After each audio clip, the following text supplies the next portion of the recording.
So I found out that some of you don't know I talk in these videos. Eternal Dragon here. Trust me, I talk in these videos. Enjoy the intro. I'll give you the breakdown later. And don't forget to like, comment, and subscribe if you enjoy these videos. And that's the bottom line.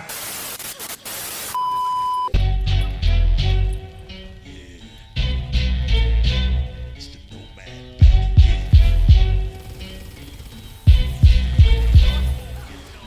My style so ill you couldn't catch it if you copy. I'm shining more brighter than diamonds. I'm Liberace, flexing Versace. This beat getting body, got me body checking like I'm in the game of hockey. Yo, this sound floppy, but I got the hard drive. Never understand how these wet rappers survive. That mumble rap shit, yo, I can do without.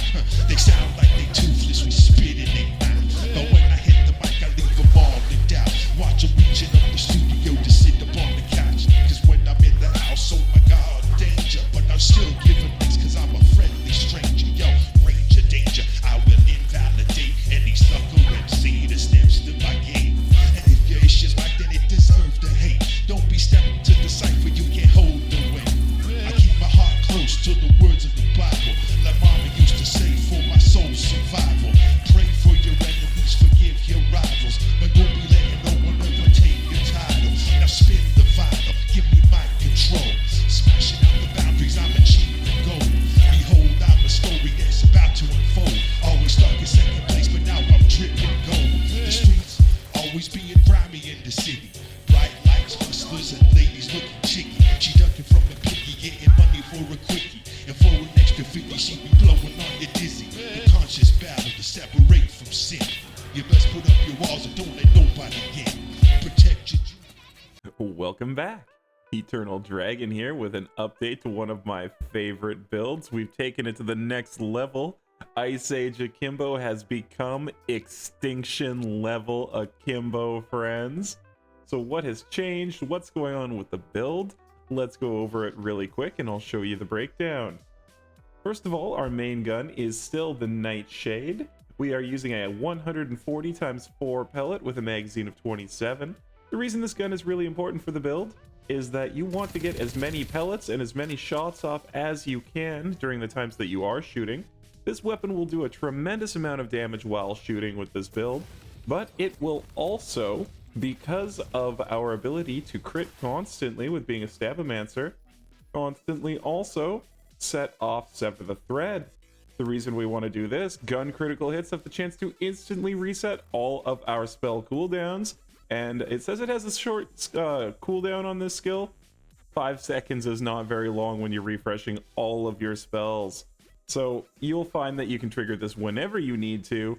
All you have to do is shoot your gun and hit some crits, which is super duper easy to do because of dirty fighting.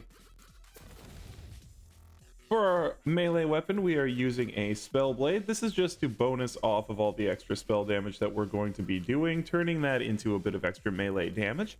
This is just the best way to maximize the amount of damage that you can do on this build for melee. Not that it's a focus of the build, but you can still get some pretty solid hits out of this. Over here, we are using a Boniface's Soul. This is the only other weapon that really matters on the build. You use this anytime you want your shield to be filled. So you're getting hurt, you're damaged, one throw. As soon as that connects with an enemy, you will find your shield fills up absolutely all the way. See the 1,141 damage goes through your damage formula, provides more than enough to fill up the shield.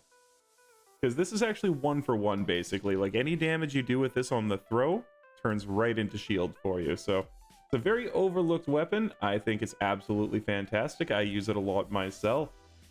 Other weapons on the build here, they're just for fun. You'll see a couple other things on the side as well. They're just to try out, but this is what you're looking to be holding at most times. Over here we have some great spell rings. We have a ton of spell critical hit damage. Again, we will be critting all the time, so we have spell damage plus a ton of additional spell critical hit damage. They go into the formula for your damage separately, so those two different things will definitely add up. And then for our second ring, you see we also have spell critical hit damage, spell critical hit chance, and spell damage again. So we are going to be critting with our spells almost every single shot. It's very hard to not crit with this character. For our armor, we are using a Cape of Tides. We have movement speed, all damage, and spell damage on here. And then we are using 3 out of 3 double knot. You will see that showing up over here. And the reason we want that, every time we score a critical hit with a spell, which will be basically every time we cast, you'll see we get bonus gun damage of our gun's element. That's actually applied to the spell as you shoot it. That is not being applied to your gun. Damage being applied to your gun is over here on imbued weapon. For a shield, we have 2 different choices. We have the Cursed Wit. If you are the type of person who likes to get up close and personal, do you like to right up into the boss's faces, just be right there fighting? That's what the Cursed Wit is for. If you are the type of person who likes to fight from a distance, you are going to be wanting to use the Lich's Auger. Now, the reason for the 2 different shields, other than the distance, is you can see the Cursed Wit, when the ward is depleted, when it's down, you get up to 100% increased damage, but you need to be right up an enemy's nose to get that extra 100%, otherwise it falls off pretty quickly.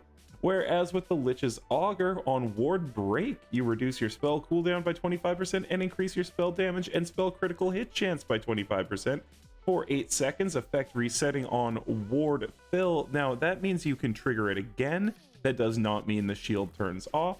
And of course you can fill the shield right back up anytime you throw the Boniface's Soul.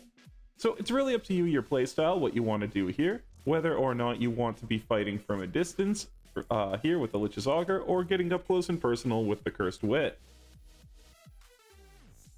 Right here for our amulet, we have a Sacrificial Skeep. This is a huge bonus for you in Chaos 100, giving you a ton of extra survivability. When you summon this thing, when your health drops below 50%, you will find that it actually has a healing aura. It will trigger up to 3, maybe even 4 if you get super lucky times, where you can get healed right back up to full by this guy. Or if you go down, you shoot it, you're right back up. On top of it, we've got the frost damage and the spell shot power, increasing the power of our spell weaving stacks and the power of our spells.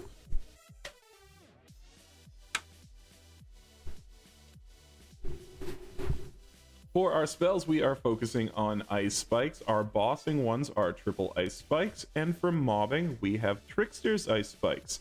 You definitely want to swap over to the tricksters when you're mobbing. You will find that they ricochet around the level, killing everything for you. You barely have to even try.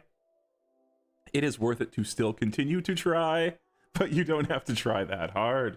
Then, of course, when you are bossing, these ones are more dumbfire. They only go in a straight line, but the amount of damage that they do is absolutely crazy.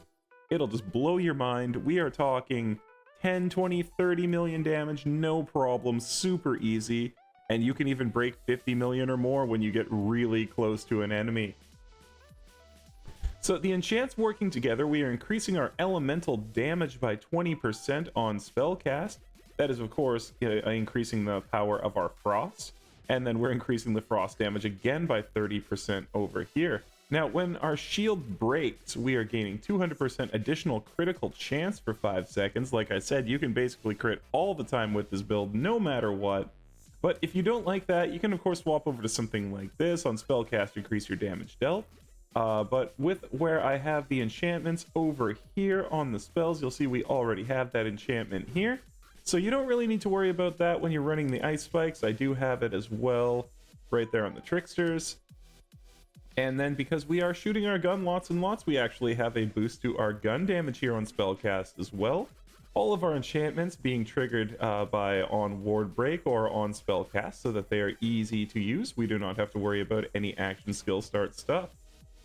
Now over here on this one, this is actually my other favorite enchantment for the build. When your health is full, gain 25% gun damage and 25% critical hit damage. This would be the other ideal enchantment to get for your other shield if you really wanted to put it onto this one. And this is just fantastic as well. That 25% extra critical hit damage does apply to your spell critical hits. So with the Skeep keeping your life full and the ability to have your shield broken very easily and then refill it right back up with the Boniface's Soul, this is just a great shield as well for the build and just a fantastic enchantment as well. So it really depends on how you want to run that little bit of the build, up close or far away.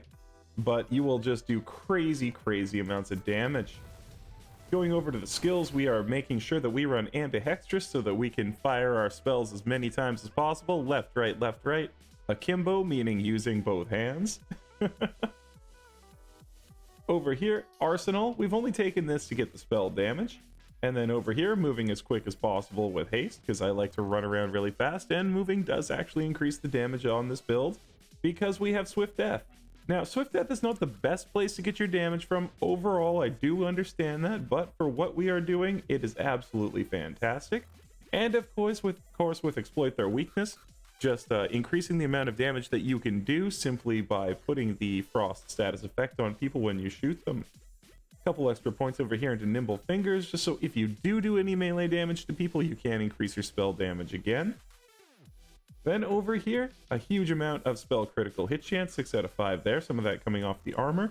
3 out of 3 in magic bullets, of course, increasing your gun damage by 37.5% of your spell damage, which is just going to be through the roof with spell weaving here as our class ability.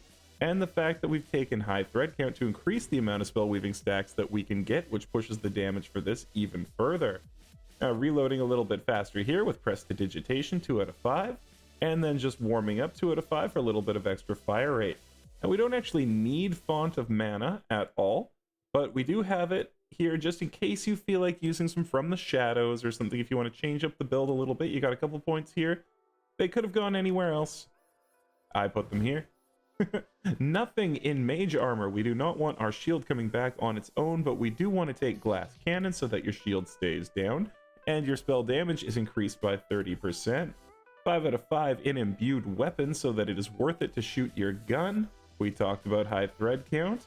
And then here we have 1 slot, 1 kill. Gun damage is increased again by 4% per stack of spell weaving. And that's of course just feeding into the reason to shoot your gun, as well as to keep firing your spells side by side. But you know, like actually shooting your gun with a spell build and getting damage out of it is a lot of fun. Finally, we have 6 out of 3 in Double Knot. We talked about it earlier, but this will give you all of the damage on your spells. It's a crazy OP ability. You definitely don't want to miss out on this. And then Sever the Thread we already talked about. Over here in our hero points, you see we've gone 48 out of 48 here for the critical hit damage. You know, 28 out of 40 in the dexterity for only 36% critical hit chance here, but that is because we have so much critical hit chance everywhere else on the build. You really don't need to spend the points here. Instead, we have given them to spell cooldown just in case you're having any sort of trouble with getting your spells to cool down. You're not hitting your crits for some reason. They're coming back really quick anyway. And then we kind of just left everything else because you don't really need anything else here, here, or here. So that's kind of why we put the extra points into dexterity. Finally, going over to my myth rank, we have achieved myth rank 920 right now, folks. It is absolutely crazy. So when you are watching my videos, I do like to point out that I do have a crazy amount of points put into all of these end cap skills, and that is not anything that I've done cheating or anything. That is just something that happens when you play the game past level 40. This opens up for you, and as you can see, you keep achieving more and more points that you can put into these positions. So if you do play this and you don't have as high of a myth rank as I do, be aware that your damage might not be quite as high, but hey, you will get there. So that's it for the build, folks. I do hope that you enjoy playing this one. This is one of my favorites. It is so great to play, super easy to use, great for farming anything in the game. So hang out with me on Twitch already. I love you guys. Until the next time, like, comment, subscribe. Happy gaming.